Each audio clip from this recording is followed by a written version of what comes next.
Something beautiful is on its way to you. This is the experience of a lifetime, my dear friend. You want to give yourself this at all costs to your ego, your pride, and your fears. Love, it's everywhere. It's beautiful. It lives within. It doesn't need to be created. It is already there for you. We've hiked down 3 canyons, and here we are. Let's shoot it, baby. I feel the funky chicken, the funky Messiah. Yes! Search for yourself on your own. Go within yourself. Find it within your breath, within your very spirit. Mrs. Nixon is done. Now I want to do a little magic trick. A spiritual path brings us to a place in our life where we discover the diamond and we learn how to pull it out of the mud. It's all very interesting.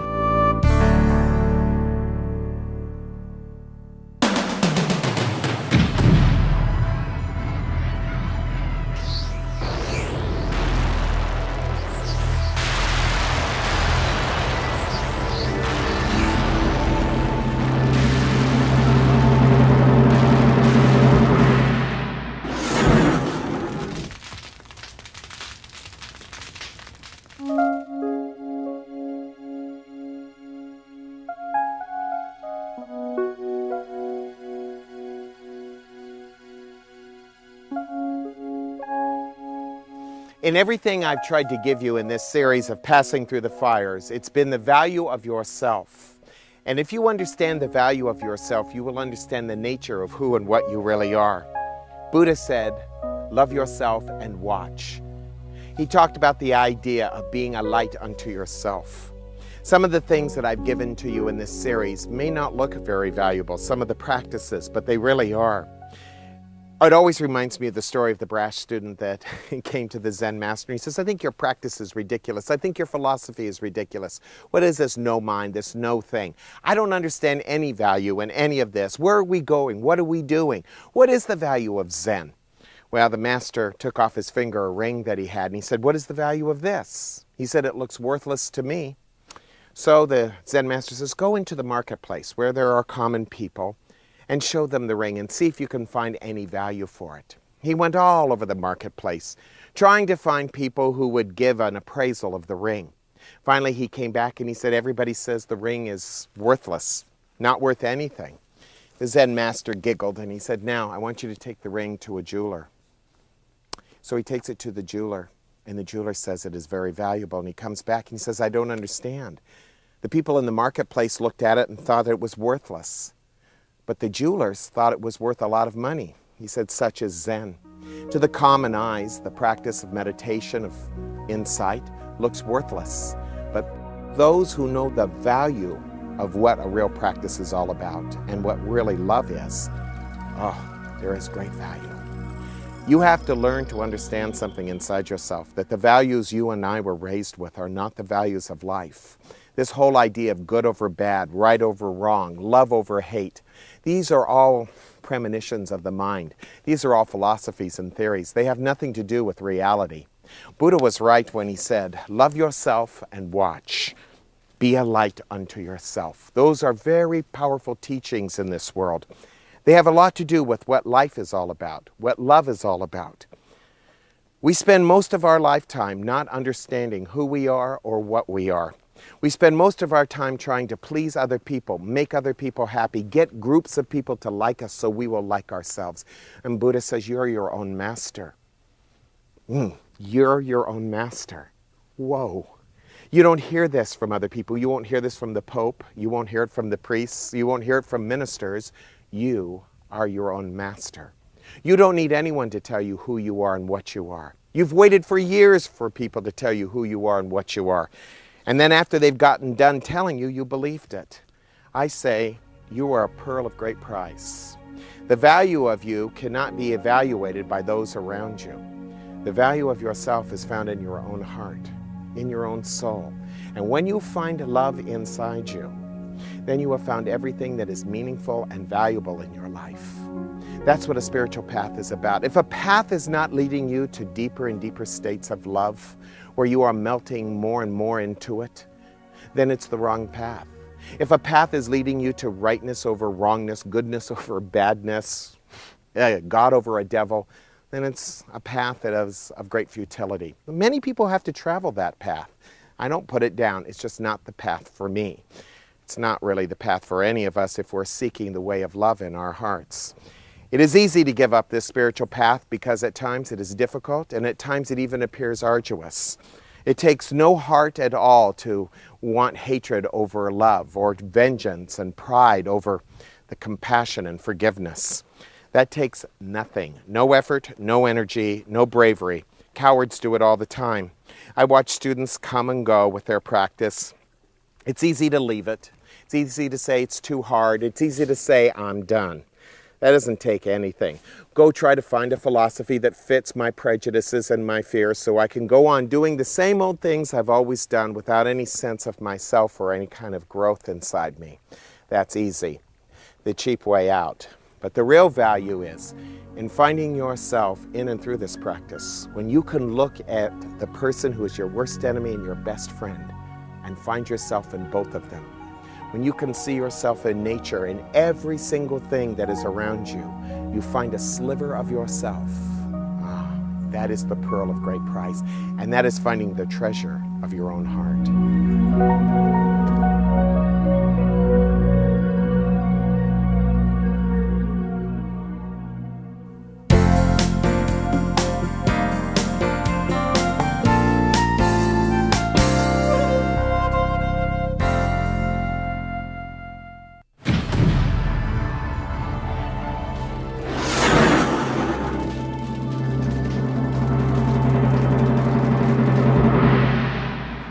Lao Tzu said there are 10 different kinds of students in life.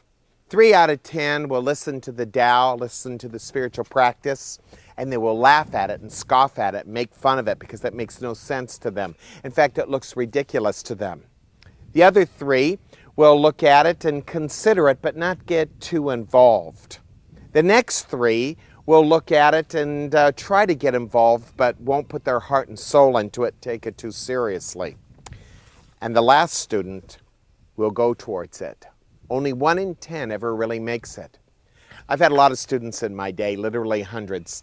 They come, they study for a while until it gets too uncomfortable, until they're not getting whatever it is that they think they want in their life. They're not interested in love, they're interested in comfort and security and being, well, normal, having some pride. They like adopting maybe an attitude of religious philosophy. But they're not real interested in living the truth inside. So it's going to be easy to give up your practice, really easy. Your body's against you, your mind's against you. They belong to the society and they belong to the culture that you and I live in. And if you identify with your body and your mind and you live in that, you will never master yourself at all. You will never know who you are. Love yourself. Watch, Buddha said. Be a light unto yourself. These are the things that we need to remember, which means 3 things to us. First, we meditate. We don't meditate to be perfect. We don't meditate to try to overcome our difficulties in life. We meditate to realign ourselves with life, to let life be the energy upon which we live our life from, so to speak, to let it live us, to move us along in life. The second thing, we never let anything get in the way of our meditation in the sense of our judgments and our fears. We don't let fear motivate us into any action in our life. Too much fear in our life keeps us from ourselves and keeps us from the potential of letting life live us. And the last thing, of course, is love. Love has to be more important to you than all of the insults that you might suffer from or all of the things that you might get, so to speak, insulted by inside yourself. Everybody gets insulted. Jesus once said, "Blessed is he who is not insulted in me." How about that? That's an amazing statement. Blessed is he who is not insulted in me. If you look at Jesus, his teachings, you look at Buddha, his teachings, you listen to Lao Tzu in his teachings, you could get very offended. They're not talking about personal gratification. They're not talking about rightness. They're not looking for control over life. They're seeking to go with the ebb and flow of life. If a spiritual practice day to day, moment to moment, Isn't teaching you how to let go of what you believe in and what you want for the sake of taking the wave, the ride into life, into the mystery of this whole existence, then it's not a spiritual practice. It might be a philosophical belief. It might be something that gets you where you think you want to go in the world, but it has nothing to do with love, and it has nothing to do with the path of love. There will be many ways in which you can fall off this path. There are many, many, many, many, many problems on the path. People looking at you saying you're doing the wrong thing, your family thinking you're doing the wrong thing, you thinking you're doing the wrong thing. And as long as right and wrong, good and bad are a part of your life, you're going to miss what this whole thing is really about. You have to be really brave on the inside. You have to want love more than wanting what you think you love. Said it 1,000 times, it still all goes back to that. I hope in some way that the meditations that I have shared with you in this series and the discourses have helped you. We're going to go back for one final meditation with my students that I hope will be something that you can use day to day, moment to moment. Remember, meditation is the way. Silence still is the answer. And until you and I are willing to have an experience beyond the noisiness of our confrontive minds and our angry little bodies that get angry and need gratification quickly, we're never going to find anything in this life worth living for. Your life is worth living only when you find the value of yourself in love. This is not having other people love you. This is not you being egotistical. It is you and I finding ourselves in life as God. God is love.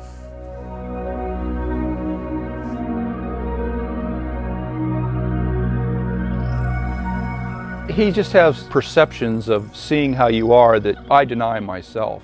And at first when he brings those to my attention, I don't like them. But then when I realize that that's the truth, then I just deal with that.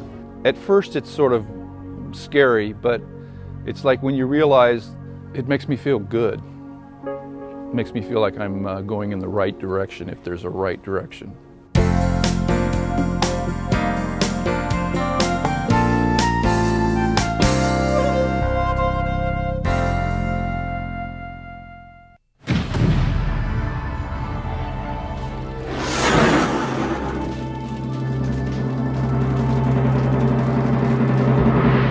The final meditation I want to give you in this series is really a blissful and beautiful experience.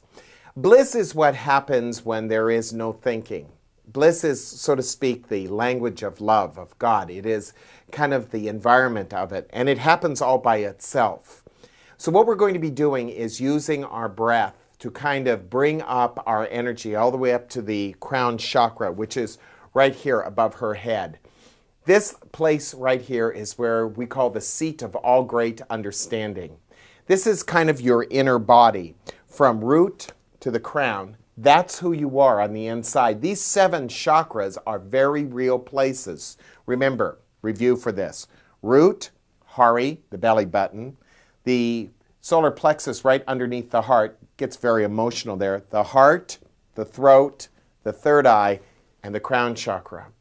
Now what we're going to do in this particular exercise is I'm just going to have her bring up her energy all the way up to the crown chakra. When she gets up here and her presence is right here where she normally lives her life, which is basically in her brain, when she brings it up past her thoughts, past her mind, she will feel a sense of presence here. This sense of presence is God touching our life. It is love touching our life. And all you have to do is allow the energy to come out of the crown chakra just ever so slightly, and you have connected with life. It's a beautiful feeling. I don't want to say euphoric, but blissful. So blissful, so beautiful that everything in your life starts to make, I don't want to say sense, but insightful sense. So here's how we do it. Again, priming the pump, I'm going to ask her to start to begin pulsing by taking her sphincter muscle, which again we use to control urination. It's a muscle, and just have her squeeze it gently back and forth with her breath. As she breathes in, she squeezes. As she breathes out, she lets it go. As she breathes in, she squeezes it. As she breathes out, she lets go. You can do this with us at home, okay?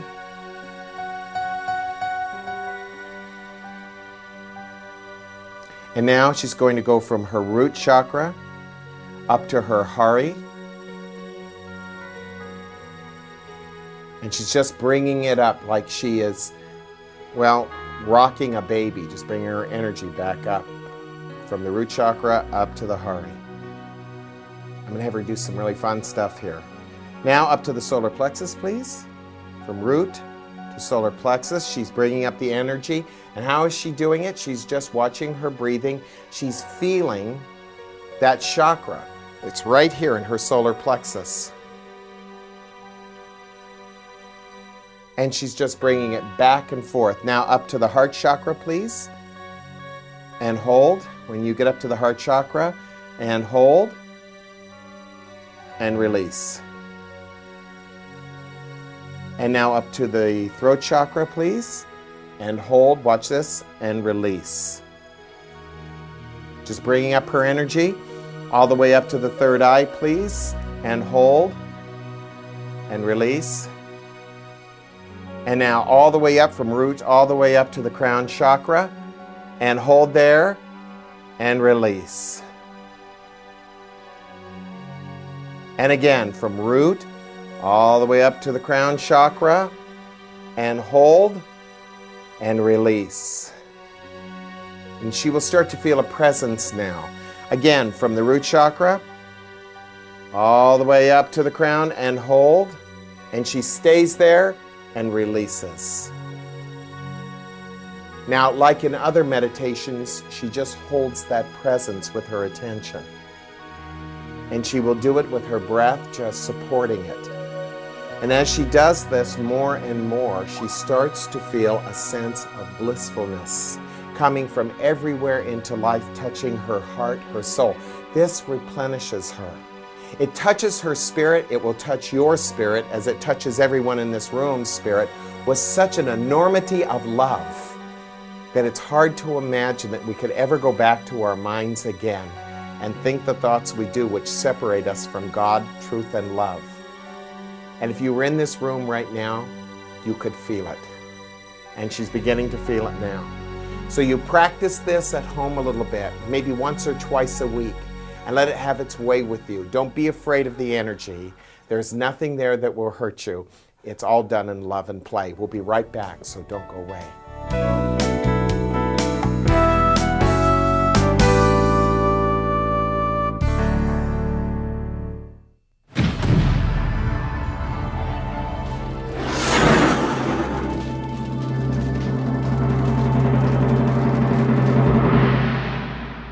Well, here we are at the end of another series. I hope that in this series you were able to take a deep, deep look at what a spiritual practice could be. And not to judge it or to theorize it. There is a price to pay to enter into this life. Jesus said to one of his disciples when they were talking about what it took to be a disciple, he said, you have to really consider the price that you must pay. The price that we must pay for our life, well, in my case, it's to give up this little character. Yeah, to give up what he wants, what he believes in, what he thinks, all of his little idiosyncrasies, and not to hate him, not to resent him, but to see him for what he is. He's doing the best he can, and he's on TV with you right now, and he's loving you and trying to help, but to be honest with you, he's not a perfect person, nor does he try to be. Oh, he may have his little ideas that he thinks are perfect, but really they're not, and I don't take him too seriously. And in doing these programs, I've learned a lot about him. It has helped me immensely to understand him. So take a look at yourself a little bit. Is this you? Do you want to live with this just for the rest of your life? Or would you like to find something a little more profound, a little deeper in your heart, in your soul? I say love this character, but put him in the fire. Let him burn a little bit. Don't be worried about him. Be worried about the thing that is most important in your life, to see how you love and what keeps you from the journey. Never forget those words. They are the greatest words that Buddha ever taught. They are the most powerful experiences we'll ever know. I want to thank you for your patience and your kindness with me.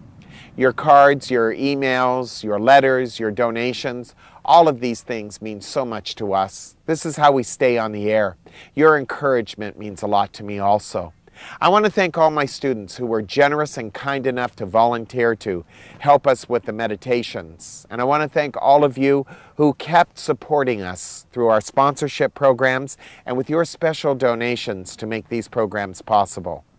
And I want to thank one very special person who means a great deal to me in my heart and in my life.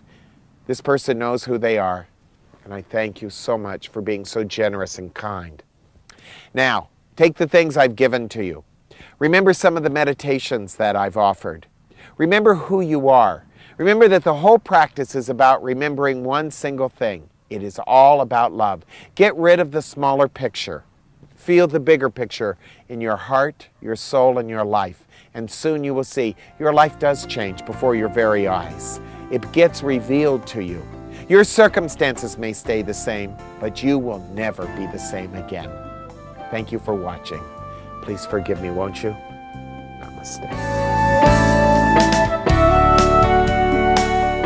And we're going to do this over again because I messed up back there and I really couldn't tell you because I was so hurt by the whole thing that I had screwed up and wasted this time. Sometimes it is hard. And then how to enter into that practice and that life at all. God. We should do another show. I don't want to do another show. I'm tired. Tired of aspired. I'm fired.